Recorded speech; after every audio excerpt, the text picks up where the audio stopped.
Olá, tudo bem? Estamos em setembro e com isso, mais uma vez, nós estamos fazendo um convite à reflexão sobre a prevenção ao suicídio.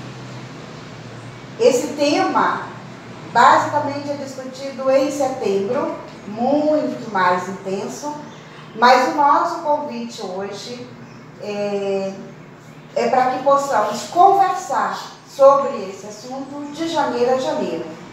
Nós somos psicólogos da APAE de Barra Mansa e fazemos esse convite a vocês. Alguns dados estatísticos que nós temos sobre o tema do suicídio. Em 2017, a Organização Mundial da Saúde colocou esse ano como o ano de combate ao suicídio, foi dedicado a esse tema. 90% dos suicídios, eles são evitáveis, desde que haja uma escuta cuidadosa, acolhedora, humanizada, e também, a gente vai ver mais na frente, os fatores de proteção para que isso seja evitado. Uma outra estatística, que não é uma estatística boa, mas que existe, que no Brasil 12 mil mortes por ano por suicídio. A cada 45 minutos, uma pessoa comete suicídio e existem 10 a 20 tentativas de suicídio nesse período.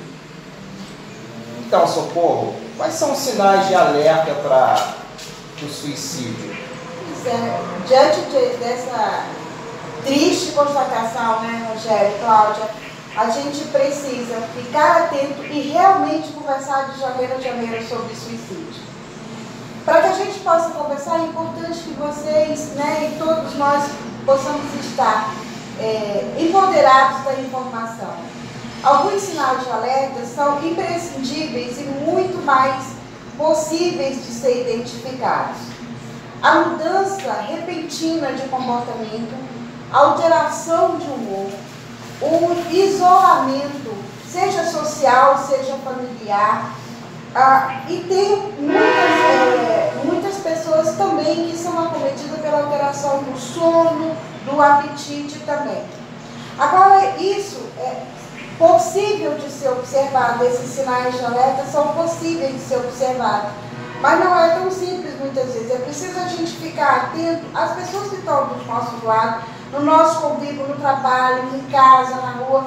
As pessoas que a gente conhece muitas vezes apresentam comportamentos assim, comportamentos e ideias suicidas, e nem sempre a gente dá conta.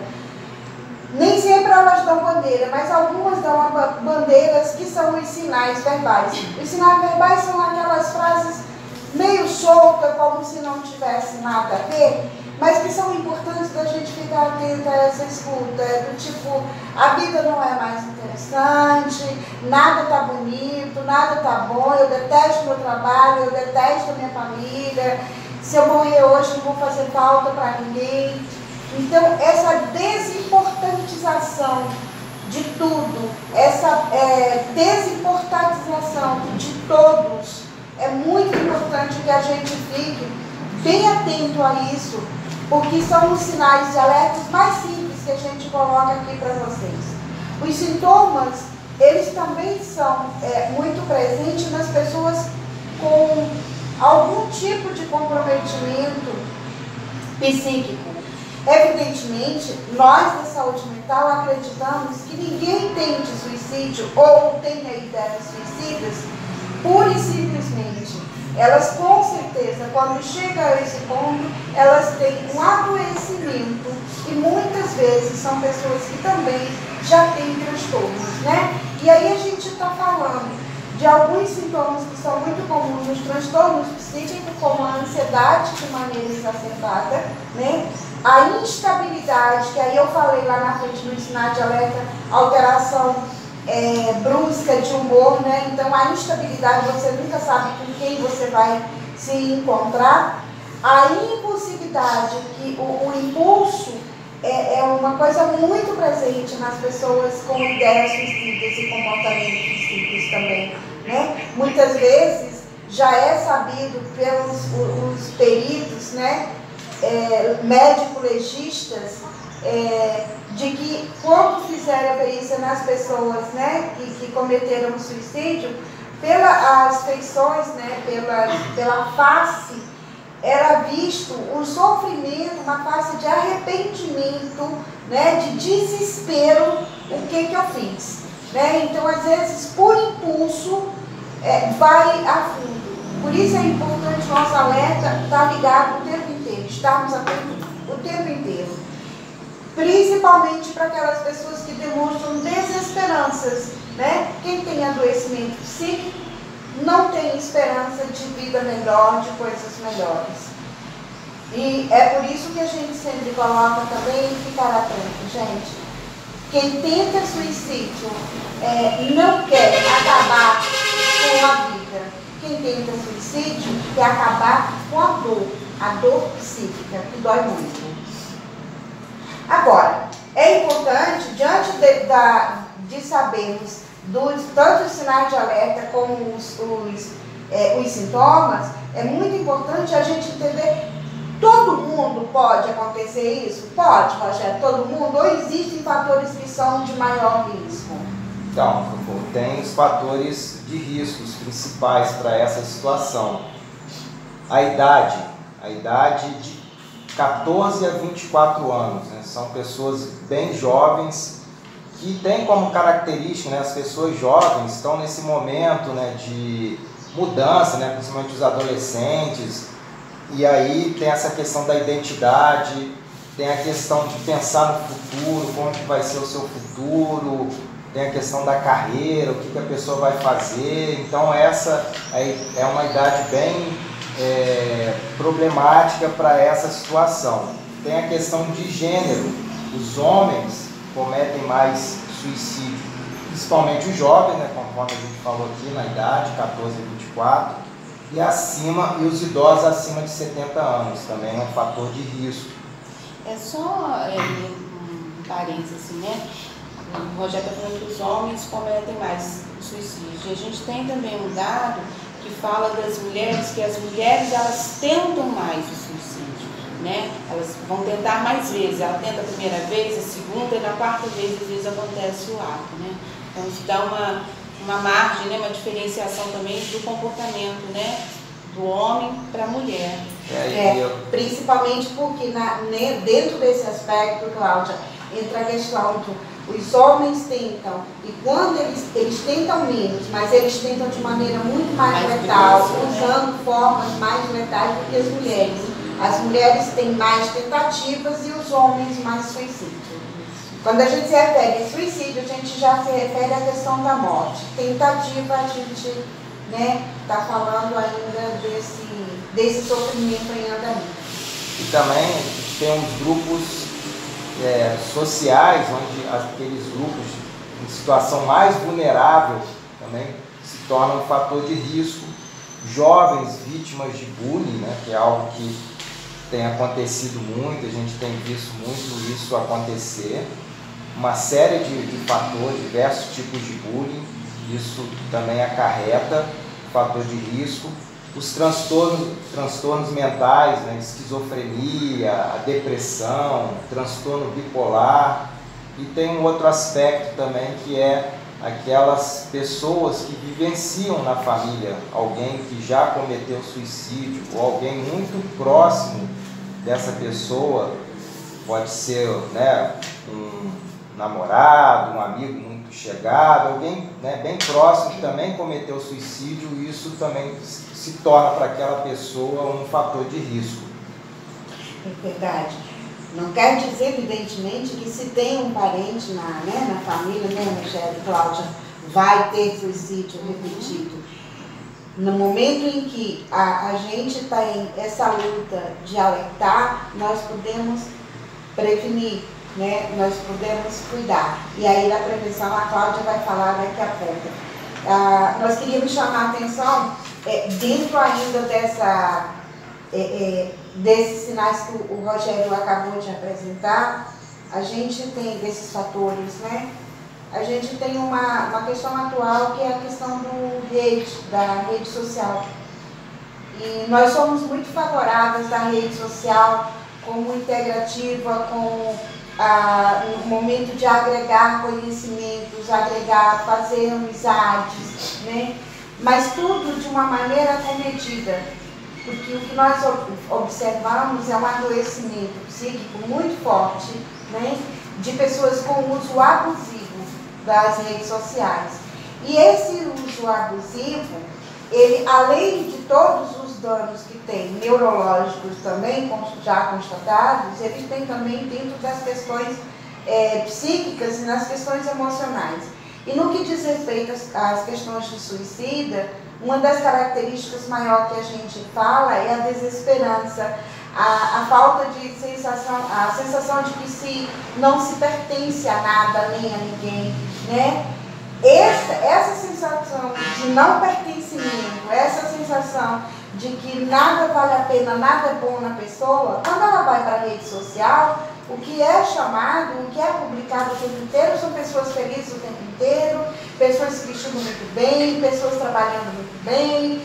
Então, uma idealização tão alta, como se fosse possível ser feliz o tempo inteiro, sorrir o tempo inteiro.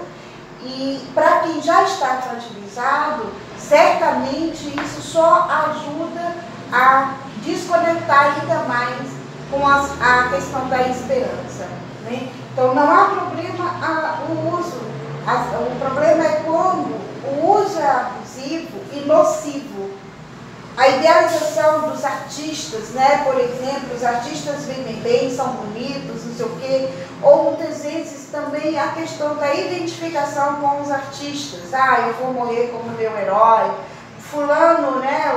Sei lá, morreu se suicidou, e isso é um marco, né? Porque aí a população inteira chora e tal, e muitas vezes essa pessoa ela precisa ter ela acha que vai ter essa repercussão e ter essa identificação com seu ídolo, e ela comete, né, suicídio.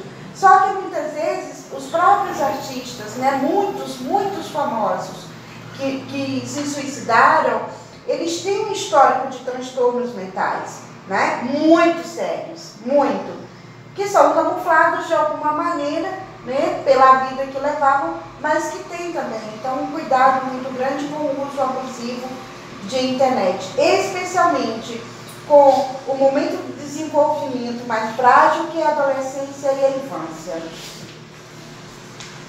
Agora, se a gente for para a modernidade, a gente não tem como passar direto da pandemia, né, Rogério? Isso, essa situação que nós vivemos hoje da pandemia, isso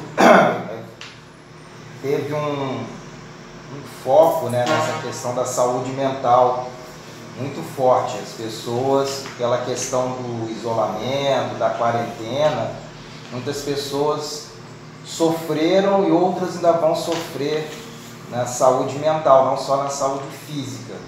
Isso pode criar um impacto. A gente ainda não tem nenhum dado específico em relação ao suicídio, né, durante a pandemia, que ainda não acabou, né? Tem gente achando que ela já acabou, mas não acabou ainda. A pandemia está aí no Nem mundo, sabe quando, né, no mundo inteiro.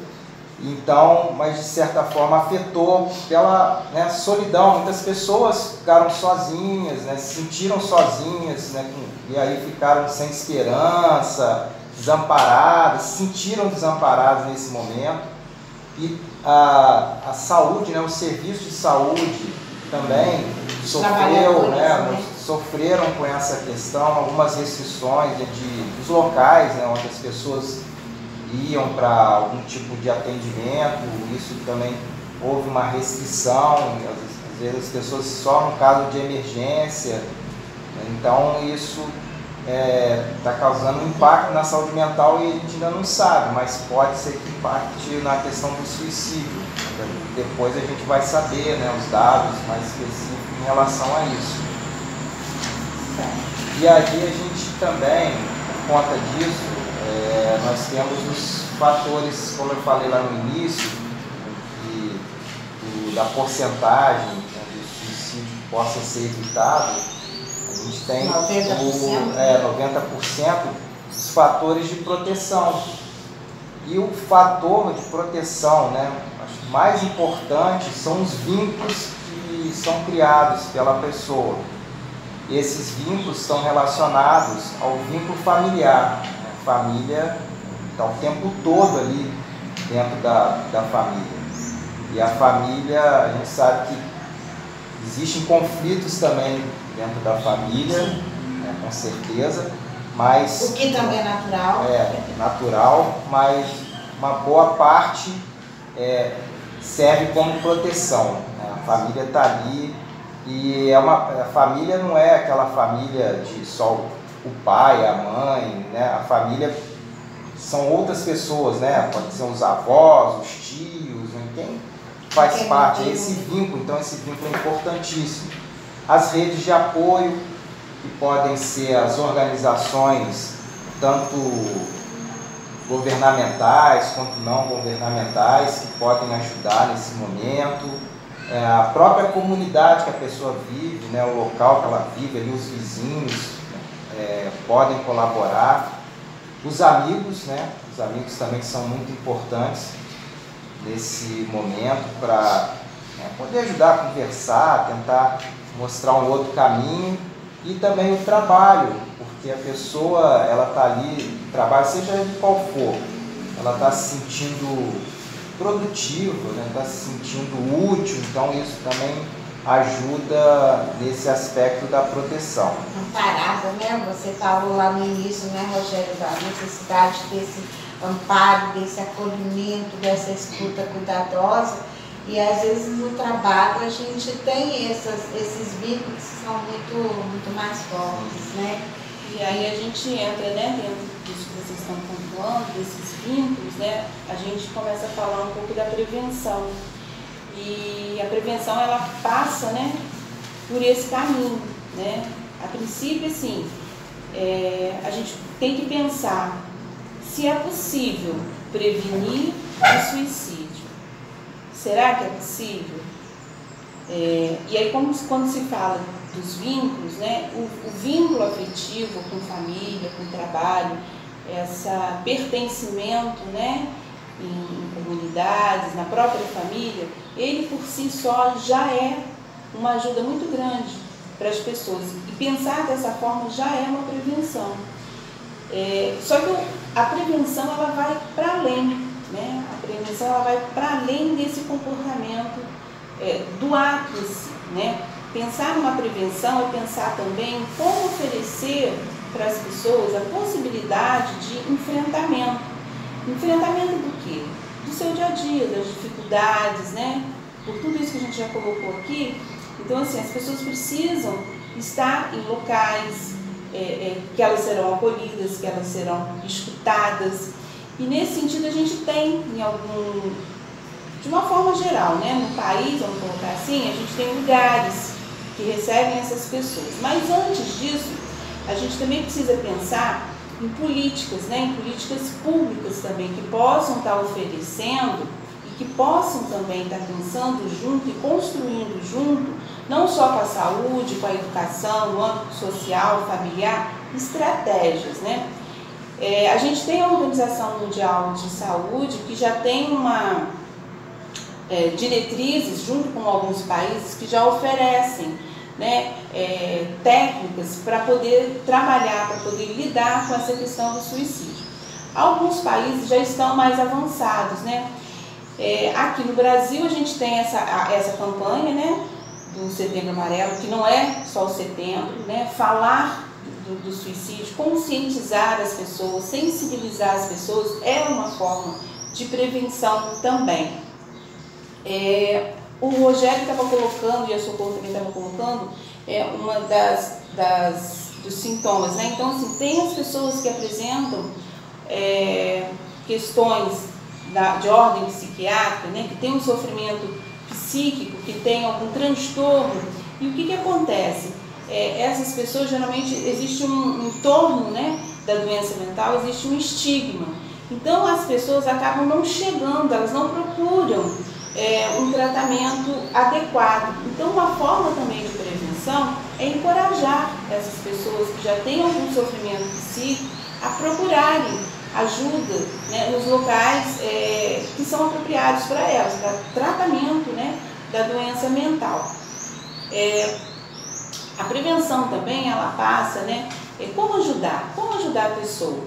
Então escutando, acolhendo, sem um julgamento, sem preconceito, né, entender que aquela pessoa que está trazendo alguma questão referente a ideias suicidas, porque tem a ideação suicida e tem o ato, né? Às vezes a pessoa vai ter ideias, pensamentos de morte, e aí a gente tem que ter um olhar para essa pessoa. Então, uma forma também de prevenção é estar escutando essa pessoa, né? Se importando com essa pessoa, com aquilo que ela traz, porque ela está no sofrimento.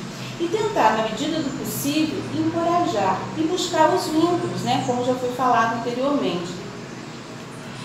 A gente tem lugares, aqui em Barra Mansa nós temos, né, os CAPs, né, que são Centros de Atenção Psicossocial, tem o Infância Juvenil, a gente tem o CAPS, que é o adulto, e tem o CAPS álcool e outras drogas.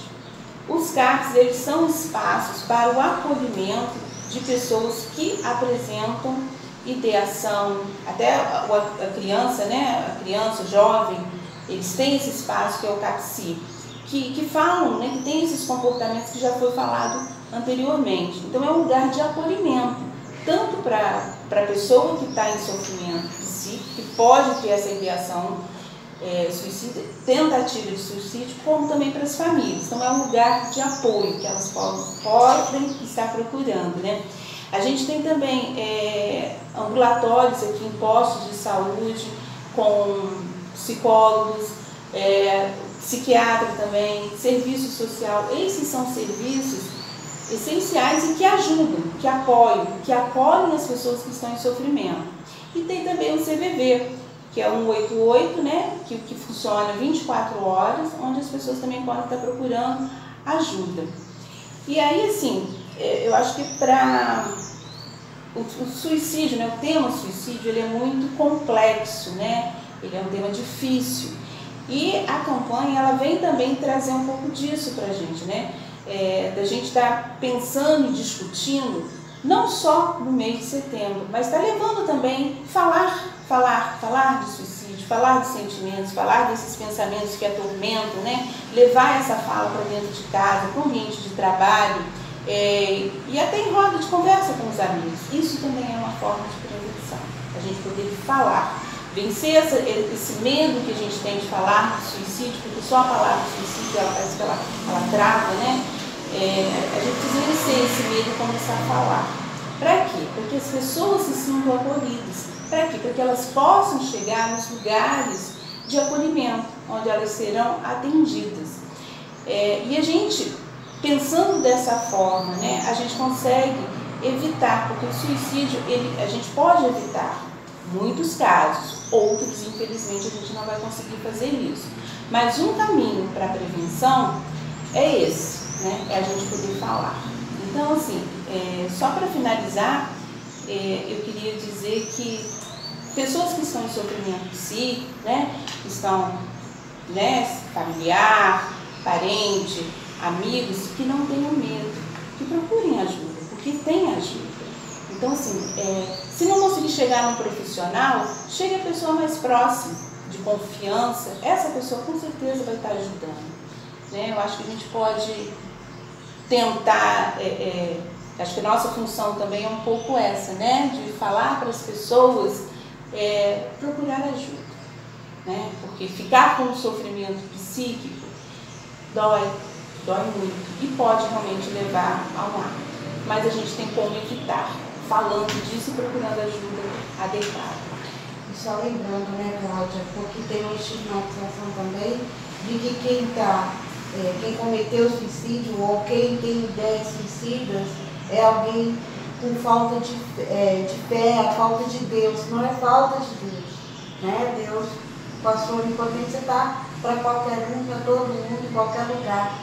Eu acho que a discussão maior, o que falta nele é esperança. E aí, como a Cláudia disse, na medida em que eu me importo com alguém que está desesperado, essa desesperança ela vai diminuindo ela vai sendo repensada, sendo cuidada. Então, assim, não é só dizer que tem um CAPS, mas se quiser eu te dou o telefone, eu vou lá com você, eu ligo, se disponibilizar nessa ajuda, né? A gente espera que com isso a gente tenha provocado, como a Cláudia disse, é muito complexo, mas a gente tenha provocado reflexões para vocês e esperamos que a PAI, né, em nome da PAI Barra Mansa, tenha contribuído para que vocês possam multiplicar essas informações e ajudar. Não há como prever se alguém vai suicidar, mas há como prevenir. Um grande abraço. Um abraço a todos, até mais.